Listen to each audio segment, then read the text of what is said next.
Harry Potter lit the world on fire when it came out. The book about the boy under the stairs and how he would become a wizard. His years of schooling at Hogwarts filled so many children's imaginations with spells and wonder. The book series was so successful that it was pretty much transformed into every other form of media, to movies, to video games, to even getting his own dedicated land in theme parks. This is one franchise that definitely seemed like it would never die and become something that truly could stand the test of time. However, there is one thing that could take the internet by storm faster than even magic itself, and that is drama. Alright guys, before we take a deep dive into Hogwarts Legacy, I would just like to take a brief moment and welcome anyone new to the channel.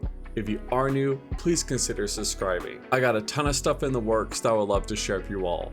Also, if you do happen to enjoy the video, let me know by dropping a like. But we got a lot to get into, so without further ado, let's get into it. Back in 2021, in February, ResetEra actually completely banned any threads or discussion about Hogwarts Legacy. For those that don't know, ResetEra is a massive gaming forum website. The reason for the ban is because of the game's lead designer, Troy Levitt. Apparently, Troy had a reactionary YouTube channel where he criticized feminism and social justice. I would like to point out that the channel was said to be not active since 2018, but the channel was brought to the public's attention by Leon Robertson. According to Robertson's YouTube channel, he's an independent researcher that focuses on canceled games and games in development. Apparently, Warner Brothers Studios knew about the YouTube channel and hired Troy Levitt anyway to work on Hogwarts Legacy. With the already controversy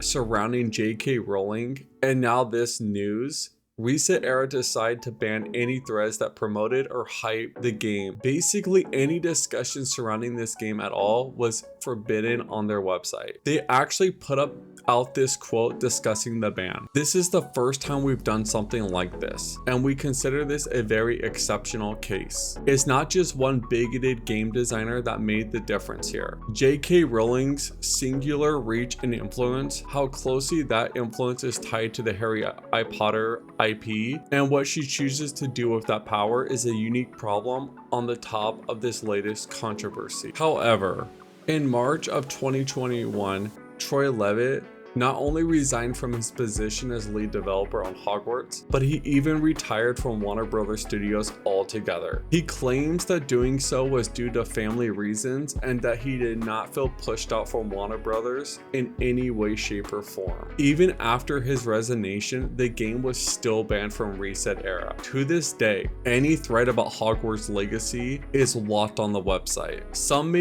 may say this is extreme, while others have come out and said that anyone who supports this game is basically supporting a game made by a far-right extremist. It's not just ResetEra that has had issues with the game, but Limited Run Games also has some drama focused around it. Apparently, the company fired its community manager, Cara Lynn. So Cara Lynn tweeted that she was excited about the upcoming Hogwarts Legacy, and this seems to be what started the downward spiral of her career at Limited Run Games. After the hype tweet was made, another Twitter user that goes by the name Purple Tinker started to post Kara's tweet history. Apparently, Kara had a history of posting tweets over political topics that Purple Tinker considered to be far-right extremist rhetoric and hate speech. Eventually, all of this led to Limited Run Games firing Cara Lynn. The company put out this tweet discussing the issue. Limited Run Games respects all personal opinions. However, we remain committed to supporting an inclusive culture. Upon investigating a situation,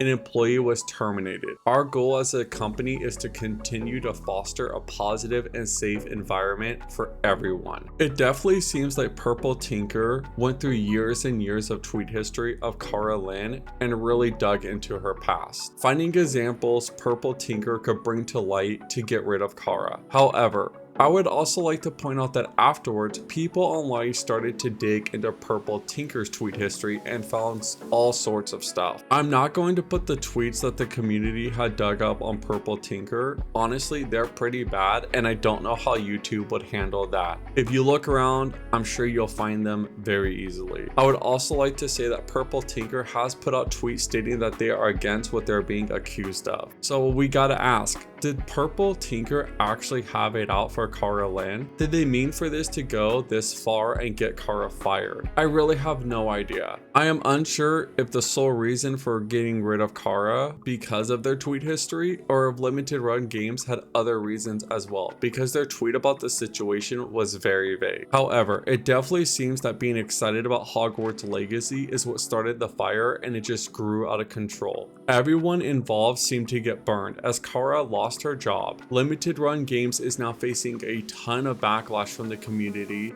and Purple Tinker has people digging into their past and finding tons of stuff to use against them. Now, before I move on to the next topic, I want to point out that Hogwarts Legacy has made it so during the character creator, players will have the option to make a transgender character. So the gamer will be able to make whatever type of witch or wizard they would like. This was announced way before any of this drama went down, and this was most likely an effort to avoid the backlash the game may receive due to J.K. Rowling's views on the topic. However, I don't think it helped matters much, since the game has still been banned from Reset Era, and it did lead to someone getting fired from Limited Run Games. Now, if this wasn't enough, the game has also been accused of being anti-Semitic. Since this is an RPG that offers player choice, the player can choose a lot of actions and play their character how they see fit. But there is a storyline in the game related to the goblins in the world. As fans already know, goblins in the Harry Potter universe are a suppressed race. Well, apparently in Hogwarts Legacy, there's an uprising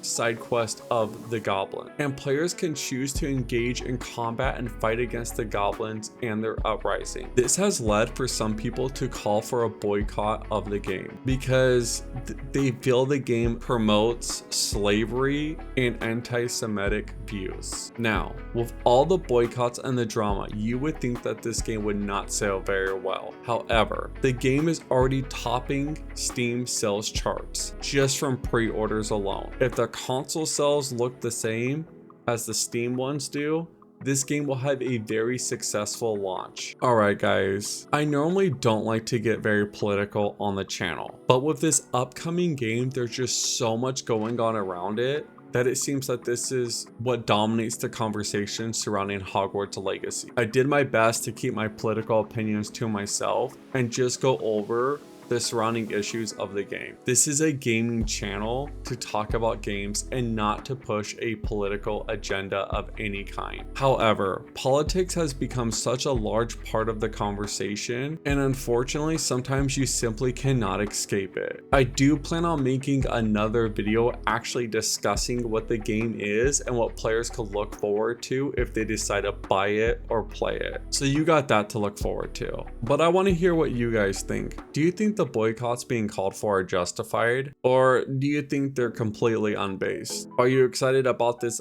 game's upcoming release? Let me know in the comments down below. As for me, I got a ton of work to do, so I'm gonna get back to the grind, and I'll catch you all next time. Peace.